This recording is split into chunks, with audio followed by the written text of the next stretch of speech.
Hello everybody, my name is Iti and I'm from Nigeria, but today we're going to be checking out 7 things about Sweden that would shock Americans. I'm curious to know. I'm not Swedish, neither am I American, but I really want to know what was there about Sweden that would shock Americans. So let's just get straight into it. This video is from Eric Payne. Shout out to Eric Payne for this video, and I'm going to link the video on if you want to watch it uninterrupted. I'm going to link the original one down below.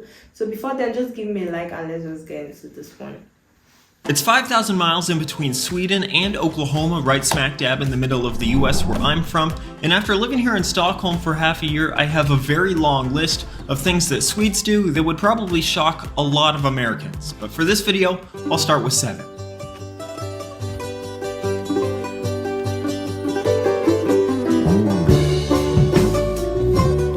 Hey, I'm Eric Payne, and I'm an American living in Sweden. I used to be a TV news reporter in the US until I moved to Stockholm in April, and now you're stuck with me here on YouTube. Number 1 on my list is the shoehorns. Let's just do this first one like a band-aid and just rip it off. We'll get the most controversial thing I'll ever say out of the way. Everyone here in Sweden has at least one or several of these in their homes here, and if you don't know what they do, they basically help you put on your shoes. Look, I've been around the world, okay? Whatever it is, I'll understand. There is nothing about this I understand. I think these are overrated unless you're older or physically can't bend down easily to put on your shoes, so you will never see me use one of these, and that's all I have to say about it. Honestly, there's nothing strange about that particular one, but because a lot of people in Nigeria here, where I'm from, they use it, so I don't think, in my opinion, I don't think that's going to shock Americans. But again, I've never been, so I would never know. I wouldn't know yet. I must go. Number 2, when you go to a restaurant in Stockholm for either lunch or dinner, your portion size is going to be the same, and despite that portion difference, your lunch is still going to be cheaper. And it's great, you're basically getting free food. But that's different from a lot of places in America where when you go and ask for the lunch portion, it's going to be cheaper, but it's also going to be a lot smaller than your dinner portion. Number 3 on my list, when you go to a grocery store or some other stores in Sweden, the cashier is usually sitting down. And if you're a Swede, you're thinking, that's just common sense, right? No. We don't have that in America. For some reason, it's frowned upon for cashiers to sit and work at a lot of stores in the US, and some people get really upset when they see cashiers sitting and working. But don't take my word for it. Here's some proof. So do you want the cashier to stand and get stressed out? What's your business? As far as you're getting served, I don't see your business whether or not the cashier is sitting. I don't get like some things that bother people just don't make sense to me. I went to Quora and random Americans are saying things like, this is not Europe. To sit is to be seen as lazy. Only Aldi cashiers sit in the USA. I am a cashier in the United States for 24 plus years, and in my opinion, sitting on your butt while ringing up people purchases don't look professional. I mean, that's why I don't like Aldi's. Plus, Aldi's is a generic store, and in my opinion, their food is not all that good.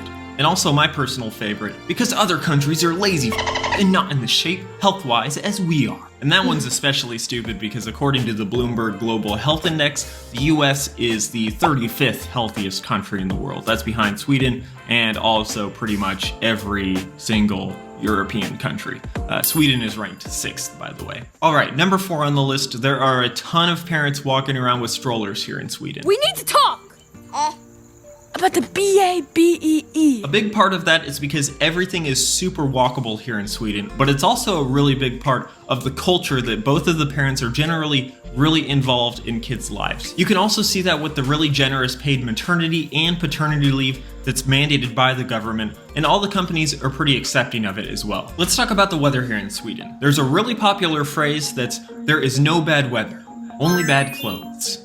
And that kind of hints at the incredibly boring weather here in Sweden. I mean, you have your spring, you have summer, fall and winter here is not the best generally, but I am here to report that there is definitely a such thing as bad weather, and you can go to this entire section of the US to find it. In a lot of the Midwestern US, you're glued to your TV when storms hit. There's non-stop weather coverage, weather-related TV specials, and storm chasers. The meteorologist at the Tulsa station that I worked at was basically a household legend, and I'm not exaggerating. He is the king of the Tulsa weather scene.